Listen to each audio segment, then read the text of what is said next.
தனக்கு பள்ளியில் இடம் கிடைக்க உதவிய மக்கள் தலைவர் அண்ணாமலை அவர்களுக்கு நன்றி தெரிவித்த மாணவன் பூச்சியம். அதிகாரம் இல்லாமலேயே மக்களின் வாழ்க்கையில் மாற்றத்தை உருவாக்க முடியும் என்பதை மீண்டும் நிரூபித்து வருகிறார் மக்கள் தலைவர் அண்ணாமலை அவர்கள். சேவையும் அர்ப்பணிப்பும் மக்களின் நலனில் அக்கறையும் கொண்ட தலைமைக்கு கிடைக்கும் உண்மையான அங்கீகாரம் இதுவே.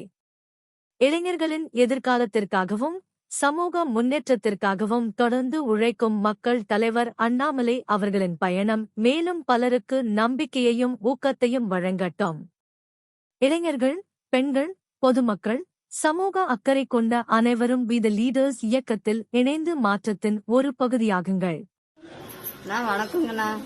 எங்க பையனுக்கு இந்த மாதிரி சீட்டு எங்கேயுமே சேர்த்திக்க மாட்டேங்கிறாங்க. மார்க்கு ரொம்ப குறைவா இருக்குன்னு சொல்லிட்டு எங்க சேர்த்துக்க மாட்டேங்கிறாங்க கவர்மெண்ட் ஸ்கூல்லிங்க. எவ்வளவு மார்க்? பாஸ் ஆயிட்டான் இல்லீங்களா? பாஸ் ஆயிட்டானுங்க. ஆனா நீங்க உங்களால முடிஞ்சது ஏதோ ஒரு உதவி பண்ணீங்கன்னா பையன் எங்கேயோ படிச்சுட்டு போவானுங்க. சரிங்க, நான் உங்க ஸ்கூல்ல பேசுறேன். ரொம்ப நல்லது. ஓகேவா? சரி, ஓகே, தேங்க்ஸ். இந்த ஒரு ஹெல்ப் மட்டும் இப்படியே பண்ணிட்டீங்கன்னா மறக்க முடியாம நாங்க எப்படியே உங்க இதை காப்பாற்றணும். கண்டிப்பா எங்க பையன் படிப்பானுங்க. எந்த மாற்றமும் கிடையாது. நான் ஸ்கூலில் சேர்த்தோம்னு அண்ணாமலை நாட்டு கேட்டேன். அண்ணாமலை நான் வடகாவை ஸ்கூலில் வந்துட்டு சேர்த்து விட்டாங்க. அண்ணாமலை நாட்டு நன்றி, விடிடிஎஸ்க்கும் நன்றி.